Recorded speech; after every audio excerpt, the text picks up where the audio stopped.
tonight. The province's nurses union says the government is relying too much on contract nurses, and it's costing millions of dollars. Meanwhile, the province's Teachers Federation says it'll come back to the bargaining table if the government agrees to binding arbitration. Plus, people gather in Saskatoon to show support for that city's emergency wellness center. This is CBC Saskatchewan News.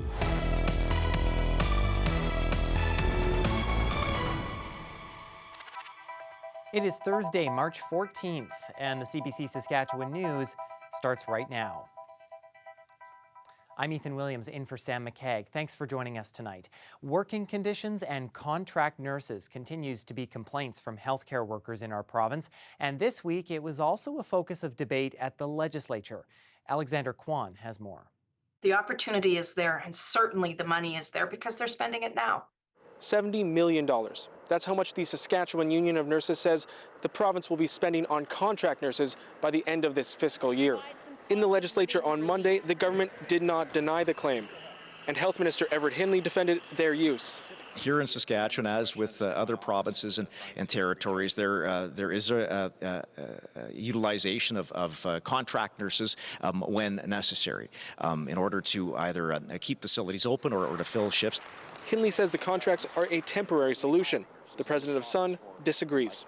That's not how it's turning out at all. I mean, we've been talking for quite some time about the overuse of agency nurses, and the amount of money that we keep spending on them keeps growing and growing. Now, Hindley did admit that the province wants to reduce its reliance on contract nurses, but the union says the province hasn't listened to their requests to establish a nursing task force or offer incentives, which would help to retain mid to late career nurses and drive new recruitment. Zambori says nurses are fed up with staffing shortages and deteriorating working conditions, and that includes safety. An ER patient at the Regina Pasco Hospital was robbed over the weekend. It wasn't a surprise, and I spoke with the members there. This is what they deal with on a daily basis. It just somehow managed to get into the news. The opposition says the government needs to take action. So I think it starts with listening to healthcare workers that are on the front lines. I've heard consistently from folks who work in emergency rooms and elsewhere within the healthcare system that they do have solutions. The government has been slowly unveiling items ahead of next week's budget. That includes nurse practitioner-led clinics and 25 new positions for nurse practitioners meant to address access to primary care. As for issues around contracts and safety, we'll have to wait until next week. Alexander Kwan, CBC News, Regina. And leadership with the union representing Saskatchewan's teachers was at the legislature this morning. STF President Samantha Beacott says if the government agrees to binding arbitration, it will suspend job action and head back to the bargaining table. Beacott says putting the issues of class size and complexity to binding arbitration would allow both sides a chance to argue their positions, with an independent party making a decision. But this afternoon, Education Minister Jeremy Cockrell said the government is not interested in that offer. Beacott says the government's refusal will cause the cancellation of school trips and Hoopla, the provincial high school basketball championship. I'll be clear again. I mean, the issues of class size and complexity, from government's perspective and trustee and, the trust and school boards around the province and trustees around the province, these issues, in our perspective, don't belong at the bargaining table and they don't belong at binding arbitration. The STF says if the government changes its position and agrees to binding arbitration, it would negotiate other items and could put those to a vote of members pending an arbitrator's ruling. Members of the Saskatchewan Association of Rural Municipalities voted not to recognize natural carbon dioxide as a pollutant. The vote took place today at its annual convention. SARM says 95% of its members voted in favor of the new resolution. The federal government has deemed CO2 emissions as harmful and wants to reach net zero emissions by 2050. But the resolution says any policies that target CO2 is, quote, illogical and dangerous. I think it's like everything else. To excess, everything can be dangerous, but to our members, it doesn't seem like it's as much of a problem. One of the gentlemen quoted a greenhouse and the CO2 in a greenhouse being a lot higher. So I think we've got other problems. You know, we have lots of ways that we can help the environment, but the federally imposed emissions controls are actually not helping. That shows that, especially the carbon tax, it's just another tax that's it's hurting producers, hurting farmers. SARM says it's urging the provincial government to opt out of national and international agreements that support net zero emissions. A recent vote by Saskatoon City Council says emergency shelters must be at least 250 meters away from elementary schools in that city. And that means plans for Sutherland Shelter have been shelved and other shelters are coming under scrutiny. Vertush Dayal has more from a march in support of one facility earlier today. I'm in downtown Saskatoon right now, and behind me you can see there's a sea of orange. This walk has been organized by the Saskatoon Tribal Council to show support for the most vulnerable in our community, the homeless. This walk will go on till the Emergency Wellness Center in Fairhaven. Now, that shelter has been increasingly receiving a lot of pushback, and we're going to speak with Chief Mark Arcand about that. Now, first of all, Chief, why this walk? Why have you organized this today? Well, it's about education and awareness, and then helping the most vulnerable people in our city that don't have a voice. So all these people are here today are to support the voice, and all the people that aren't here have a voice to help people that really need help in our city.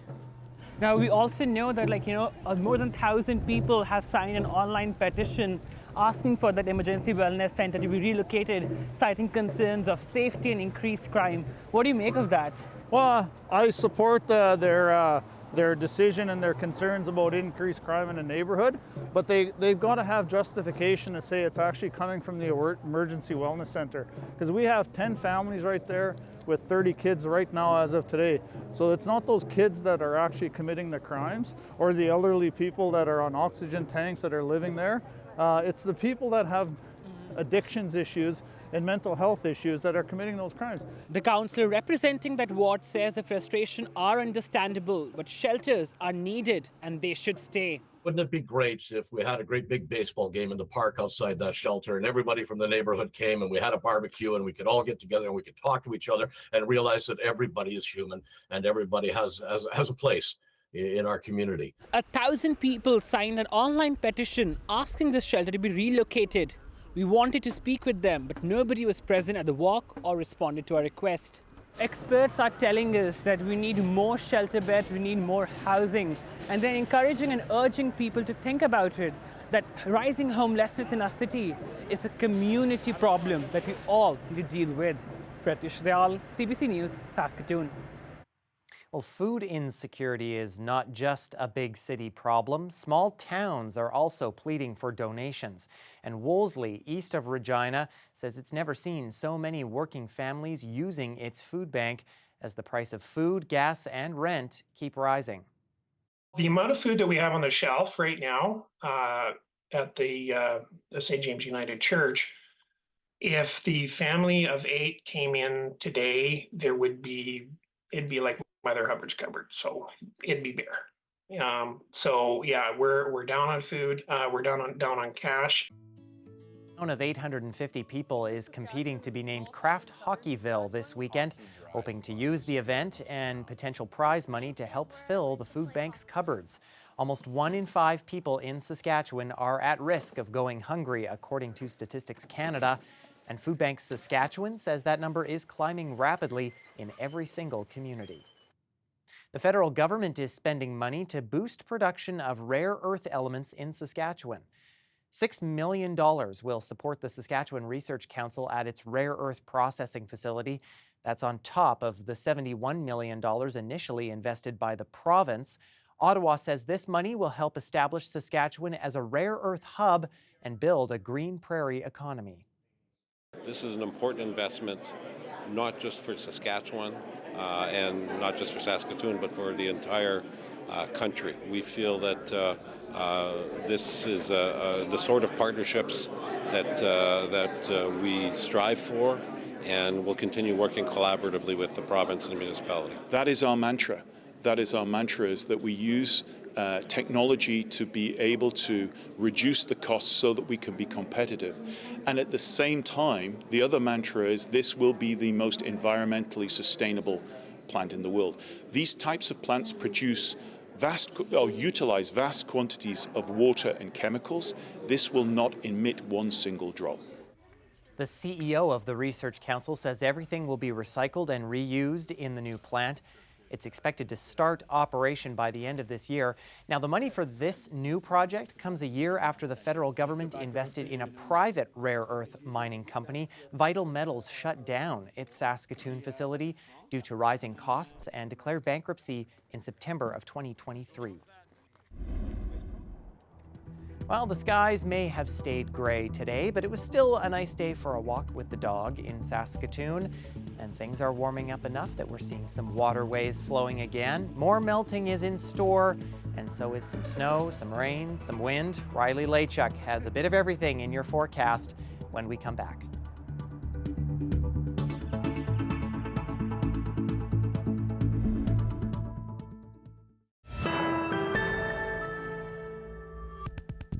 Welcome back. Well, if your car refuses to start, you consider it a bad day. But if it happens 5 times in as many months, well, you know Brian Sanderson's frustration. The owner of the used Nissan Leaf electric car wants to share his tale of woe. Stu Mills has that story. This is Rupert, Quebec, a tiny village and about 45 kilometers from Ottawa. This is Brian Sanderson's 2016 Leaf. After he paid a bill of $2,300, the dealership brought it back to him, still dead. You get in the car, you push the button, absolutely nothing happens. Sanderson says his 2016 Nissan Leaf started causing expensive problems in January of last year. It took 4 weeks for technicians at 417 Nissan in Ottawa to get to it. Finally, they declared it fixed and charged him $2,800. And then they did a road test and they said, it's all fine. So we brought the car back up. And then maybe it was 4 weeks later and the car bricked again. He bought a CAA Plus membership thinking it might be wise to economize on towing. By August, I had used up all of those towing jobs. Sanderson's Leaf has now bricked 5 times.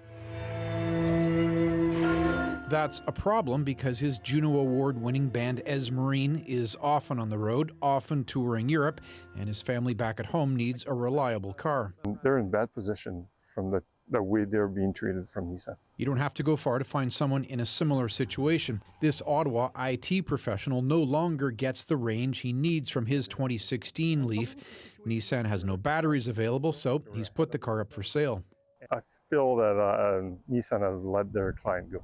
The fact that Nissan can't supply a battery for a 7 or 8-year-old car is well known. This Toronto area EV repair specialist says the car has not been well supported. About a year ago, I stopped looking. So if a Nissan Leaf owner calls me and asks for a battery upgrade, I say, sorry, no, you go find the battery, have fun, good luck. Nissan Canada says the battery is no longer made, but the company is working to develop one to keep the cars alive. Sanderson, meanwhile, bought another gasoline-powered car to use, one that doesn't cost hundreds of dollars when something goes wrong. And for now, the Leaf sits with no one confident it will get them home. Stu Mills, CBC News, Wakefield. This weather update is brought to you by Titan Automotive, proud member of the Capital Automotive Group.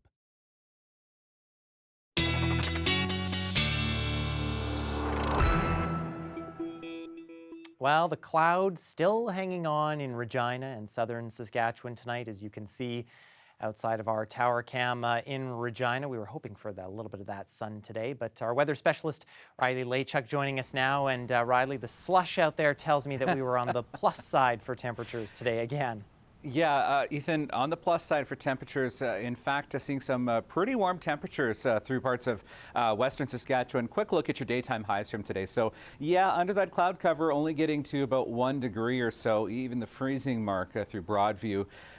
But 8 in Buffalo Narrows and a 9 in Maple Creek. So, yeah, there was some warmth to be had in the province today. Right now, Buffalo Narrows still at 7. Maple Creek still at 9 degrees this hour. 1 was the reading at the top of the clock in Regina, and -2 in Estevan. Looking a little bit closer at southern Saskatchewan. Yeah, that pocket of warm air is really confined to that southwestern corner of the province. Some cooler readings back to the east. So, Here is the leading edge of that low pressure system I was talking about last night, poised to bring some rain and some snow to parts of the province as we head through the day on Friday. Yes, southern Saskatchewan for the most part still stuck under this cloud deck, but a little bit of clearing, just some high weather cloud back to the west, which did allow temperatures to rise a bit as we got through the later afternoon today. So going through the overnight period tonight, you can see the leading edge of that snow by midnight already starting to make its way across northern Saskatchewan. Some mixing, some rain on the backside of that. That even spreading as far south as Hudson Bay, even Kenora, Kamsack could see some of that rain as we get through the day on Friday. By the time we get to the lunch hour, mostly moved out of the province, so fairly quick moving system, just some snow back to the west side of that low and some mixing. But the trade-off is we'll really see winds pick up as we get through the day on Friday and into Saturday.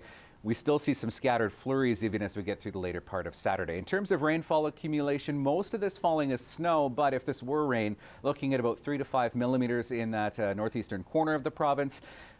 1 to 2 to about 5 centimeters through northeastern Saskatchewan. Most of the snow back into Manitoba as we get through the day Friday into Saturday. In terms of winds, yeah, we really will start to see winds picking up as we get through the afternoon. So you can see through central Saskatchewan, seeing gusts up to that 50, even close to 70 mark through the afternoon tomorrow. Wind do start to taper off a little bit as we get through the day on Saturday, but we'll still see some fairly gusty conditions. I put the visibility forecast in just to show you that there is a risk of some fog yet tonight. Fairly low risk, not as dense as we've seen over the past couple of nights. But we will see behind that a sharp drop in temperatures really across the prairie provinces. That mild air really stuck back to the west. Cooler temperatures, though, through most of Saskatchewan and into Manitoba. Look at your temperatures for tomorrow. Yes, we will see that snow and that rain through northern section. 6 in Regina tomorrow with northwest winds gusting to 50 through the afternoon. 2s for the weekend with a clearing sky as we get through Saturday, Sunday. Chance of some flurries as we head into spring through the later part of Tuesday into Wednesday, and -7 for Regina on Wednesday. For Saskatoon, slim chance of some scattered flurries for the day on Saturday. We see sunshine as we head into next week. Spring arriving Tuesday evening to cloud cover on Wednesday. And Ethan, temperatures, as I mentioned, sliding province-wide as we get through the middle and later part of next week. Yeah, winter with a few more tricks up its sleeve. Yes, exactly, right? Thanks, Riley. You're welcome. Being able to do business, working with my mom, now here working with our kids, so lots to be thankful for. Well, it was a big day at Regina's Italian Star Deli. It's been 1 year in their new location and 58 years in business. Ownership says it's the consistent service and products that bring people back, that and the delicious food, the recipes of which they promise to never change. We're back after the break.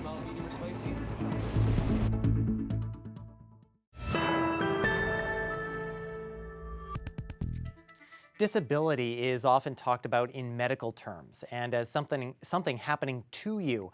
But as freelance journalist John Lepke argues, there's value in seeing disability as a form of culture. Here's the latest piece from his disability series, Taking a Sitting Stand.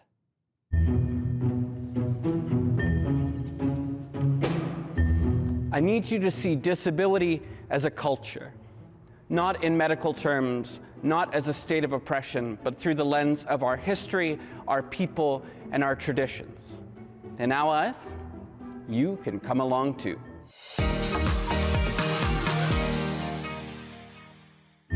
Hi, I'm John Lepke, disabled freelance journalist and theater artist, and today we're going to talk about disability as a culture. In the mid-1900s, you saw the rise of the disability rights movement.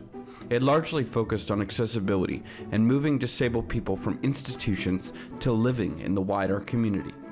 People only really started to see disability as a culture about 30 years ago, and even that's a point of contention. The important part is that people began to see the shared lived experiences of disability as a culture. It means shared knowledge, like how to understand yourself as disabled, how to build community, and how to welcome others into it. It also means beginning and sustaining traditions, like marking Disability Day of Mourning or Disability Pride Month. Seeing disability as a culture reinforces that it is something that you are a part of, rather than something that is just happening to you. And that leads people to connect. As an artist, if I understand Frida Kahlo or Beethoven as disabled, it helps me imagine myself in that space. And when I see disabled artists expressing their disability through their art, it encourages me to do the same. For example, Frida Kahlo painted her back brace, and Canada's Carmen Papalia designs creative wayfinding. Here in Saskatchewan, I'm involved with a nonprofit for disabled artists and collaborators called Listen to Dis Community Arts. And I can honestly say that without their support and skill building, I would not be in front of this camera today. Or, to pull from another part of my life, if you understand the Paralympics or the Special Olympics as part of disability culture, you begin to see rich international traditions. Canada has been highly visible within the Paralympic movement since the beginning. Wheelchair rugby, which has its origins just one province over from me in Manitoba, is a heritage sport. That means it was created here and is understood as being part of Canada's historical contributions to the sports world. So, disability culture allows us to see our identities not as a weird set of coincidences, but as a kinship. Understanding disability as a culture also adds fuel to accessibility arguments. For example, when you see deafness as a culture, you don't see sign language interpreting and captioning as a nice to have. You see them as a non-negotiable part of helping people connect. I should acknowledge that there's no one disability culture. There's a long history of culture specific to deaf communities, for example, and differences between regions, races, and other cultures. Regardless of its form, disability culture shows that we are worthy of care and worthy of preservation. For most people, becoming disabled is inevitable. So, start informing yourself now. Learn about disabled people in your community, in your areas of interest. It'll pay off. Disability culture allows us to enter into disabled life with more support and self-compassion.